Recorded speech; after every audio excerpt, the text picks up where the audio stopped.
Life has a way of humbling people who overlook substance for image. Now, this message may not resonate with everyone, but if it is for you, you will feel it in your spirit. Someone in your career rejected you because they couldn't see past the surface, and now they are watching you rise in regret. There was a point in your career where you were overlooked for an opportunity. It wasn't because you didn't have the talent, it wasn't because you didn't have the skill or you weren't able to deliver. It was because this person was caught up in the image. They were more concerned with how things looked rather than how things felt.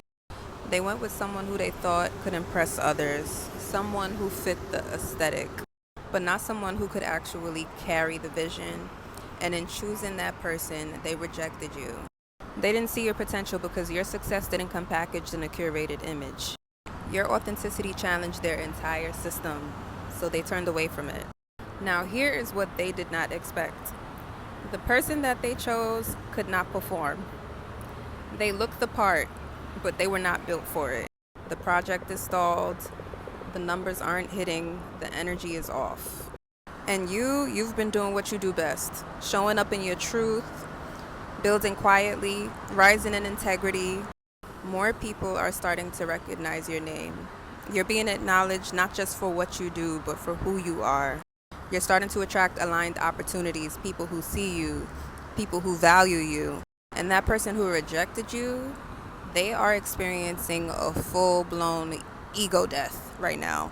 And it's not just because things didn't go their way, but they're being forced to confront the truth that they misjudged you, that their ego cost them a powerful connection, a moment of alignment, a chance to be a part of something real.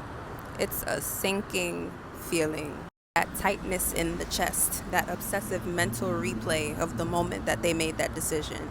They're battling shame, embarrassment, jealousy, self-doubt.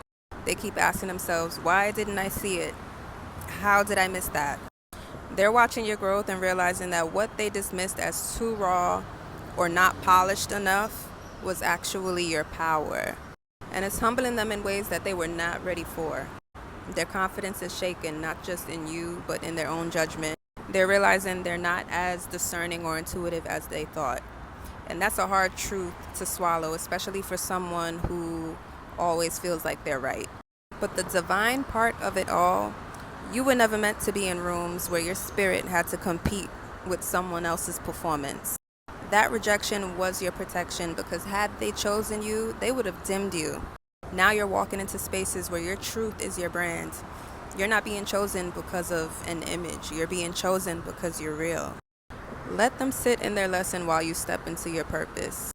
What they fumbled could have been something powerful, but they couldn't recognize it because they were never operating from alignment. And now you're rising, and they can only watch.